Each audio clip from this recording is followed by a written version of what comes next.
Bonjour, bienvenue sur la plateforme vers le mieux-être.tv. Mon nom est Marie-Claude Rioux, je suis massothérapeute et enseignante et aujourd'hui j'ai envie de vous parler de la respiration.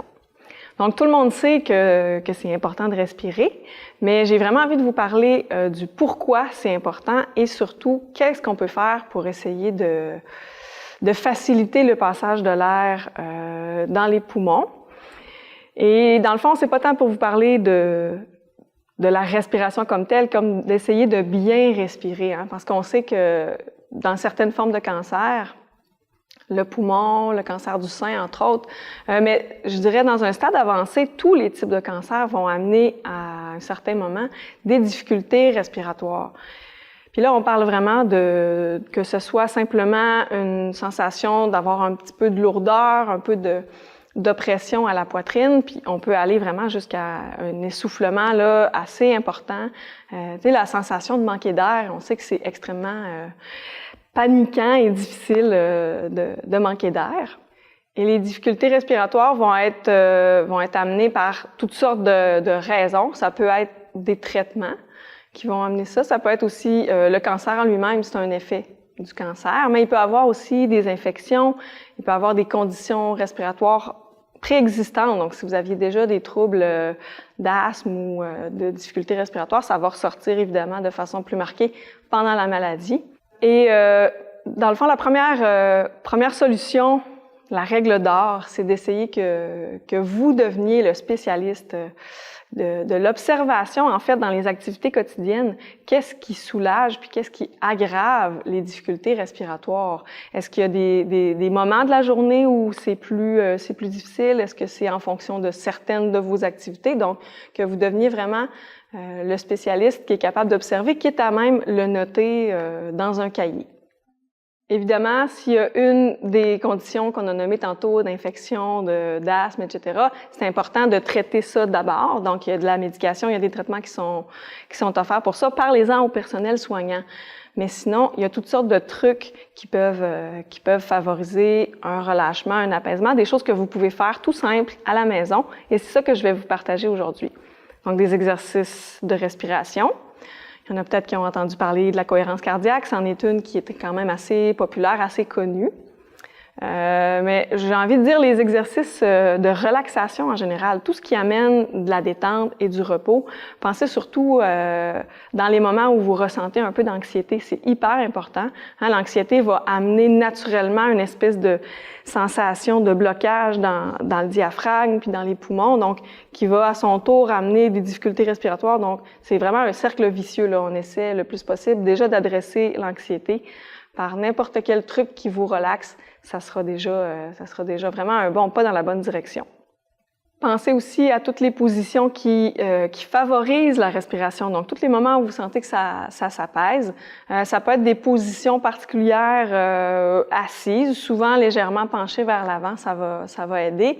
Puis essayez de voir pendant le sommeil dans quelle position c'est plus facile de dégager le thorax.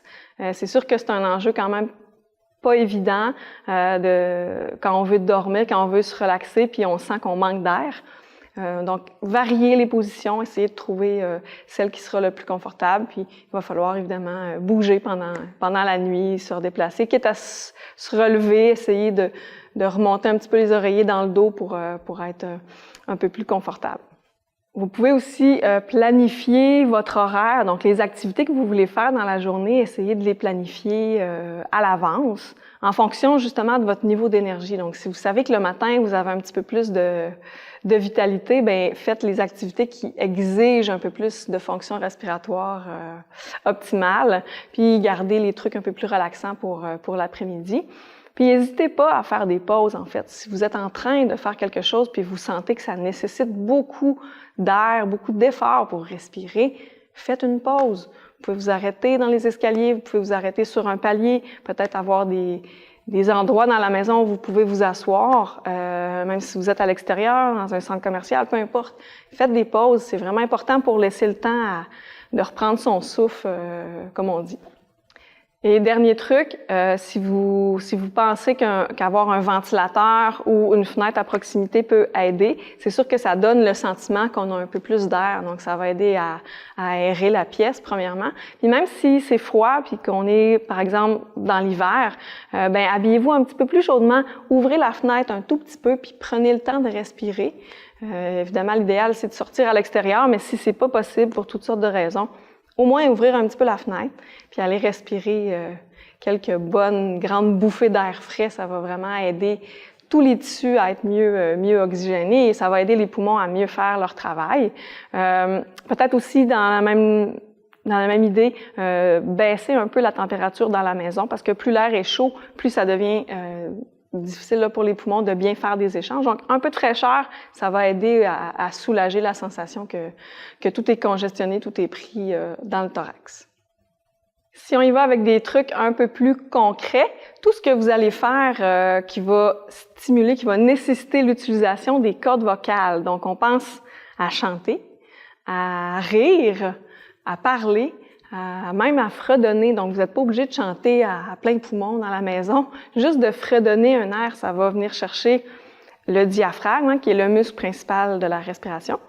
Ça va vraiment stimuler aussi le nerf vague, qui est vraiment l'autoroute de communication dans notre système nerveux. C'est ce qui fait que les informations vont passer du cerveau aux organes, aux différents tissus du corps. Donc, c'est hyper important d'en avoir conscience. Déjà, ça va aider à ce que ce soit encore plus efficace dans notre corps, mais de comprendre que plus on stimule le diaphragme, plus on vient stimuler le nerf vague. Donc, rire, chanter. Si vous n'avez pas trop envie de parler ou si vous êtes seul, vous pouvez même faire une lecture à voix haute. Ça va stimuler les cordes vocales, puis en même temps, ça va venir stimuler le nerf vague, puis on va amener le corps dans un état de détente et de relaxation, ce qui va nécessairement favoriser le calme, donc diminuer l'anxiété, puis ça va amener une plus grande respiration, donc plus d'espace dans les fonctions respiratoires.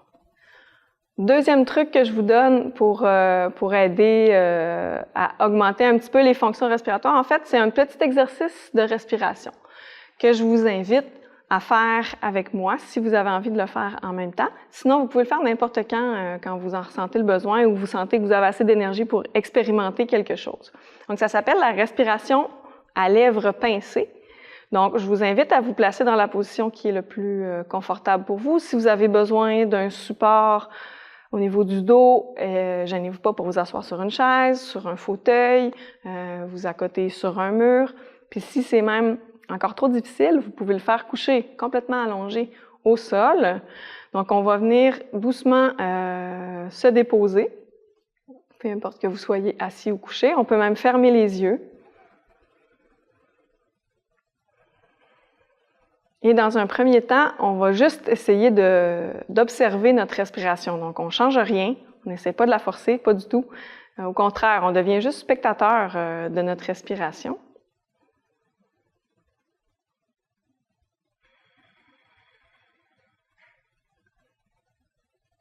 Et tranquillement, on va démarrer l'exercice en inspirant par le nez. On va légèrement retenir juste pour dire la fin de l'inspire. Et ensuite, tranquillement, on va venir relâcher, donc expirer l'air par la bouche, comme si on soufflait une bougie. Donc, on va juste refermer un petit peu la bouche, comme si on soufflait sur une bougie ou qu'on voulait siffler un air ou une chanson. Donc, on essaie ça. Inspire par le nez. Pas besoin que ce soit ample et profond, pas du tout. On y va comme c'est confortable. On retient légèrement et à l'expiration,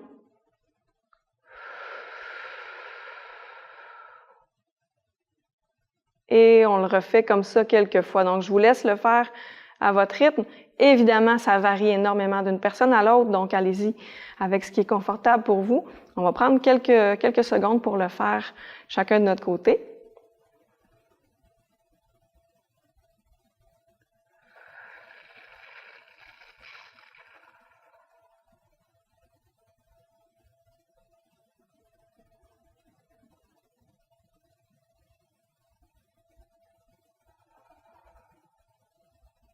Vous pouvez vraiment visualiser que vous avez une bougie devant vous, que vous essayez Pas de l'éteindre, juste de faire bouger un peu la flamme. Donc, ça va venir chercher le diaphragme, ça va venir chercher tout l'air qui est dans les poumons, même si c'est pas beaucoup d'air.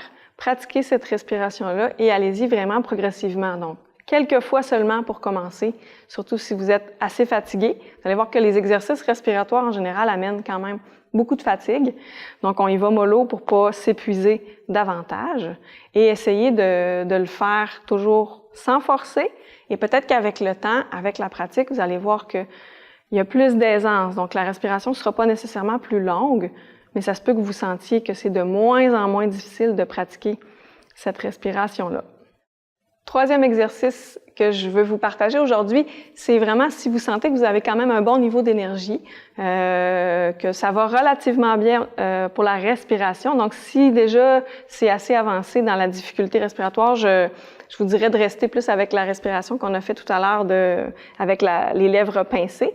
Mais sinon, si vous avez encore un bon niveau d'énergie, que vous êtes actif dans la journée, que vous allez à l'extérieur prendre des marches, vous pouvez essayer de faire une respiration abdominale un petit peu plus profonde.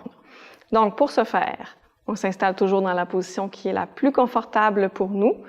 Ça peut être allongé au sol, dans le lit, sur le divan, peu importe.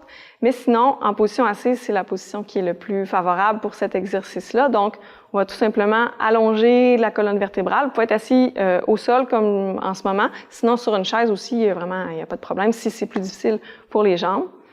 Donc, on va tout simplement allonger la colonne vertébrale comme si on avait un petit fil qui nous tirait doucement au sommet de la tête jusqu'au bassin.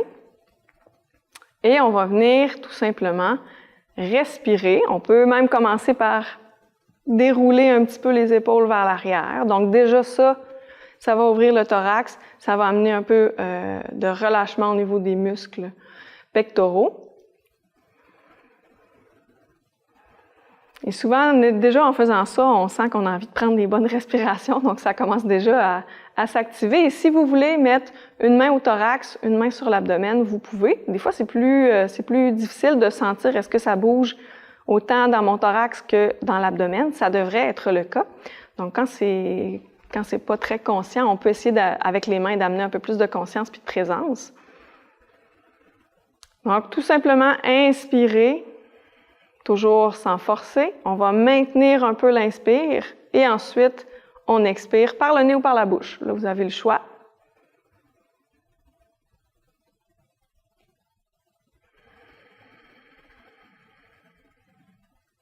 Donc, c'est juste d'observer dans un premier temps et ensuite de tenter de modifier légèrement, que ça bouge bien dans le thorax et que ça bouge bien aussi jusqu'au nombril. Évidemment, l'air, elle ne se rend pas dans le nombril, mais en prenant de l'expansion dans les poumons, ce qu'on fait, c'est qu'on baisse le diaphragme. On force le diaphragme à descendre vers le bas. Et là, lui, il va pousser sur les organes dans l'abdomen. Et là, ça va amener la sensation qu'on a comme un gros ventre tout d'un coup. Donc, c'est ça qu'on cherche dans cette respiration-là. C'est que l'air passe du haut vers le bas, qu'on ait la sensation, en fait, que ça passe du haut vers le bas avec plus de facilité. Donc, on le refait quelques fois encore.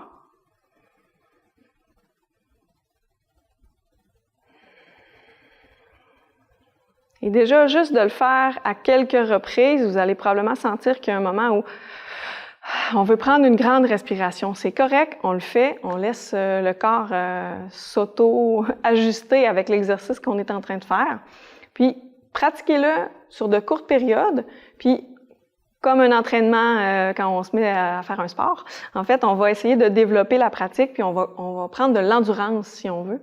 Et avec le temps, vous allez être capable de le maintenir peut-être 5 minutes, 10 minutes, 20 minutes. C'est vraiment un exercice qu'on devrait être capable de faire assez longtemps, puisqu'il n'est pas exigeant normalement. Il permet juste une bonne oxygénation complète des poumons, donc des tissus. Quatrième et dernier exercice que je vous propose, vraiment, si la condition commence à être plutôt difficile et que même la respiration, les lèvres pincées, c'est pas facile, juste de visualiser. Il faut jamais minimiser l'importance de la visualisation. Donc, la pensée amène vraiment un ancrage profond et des effets profonds sur notre corps physique. Ça, il ne faut pas l'oublier.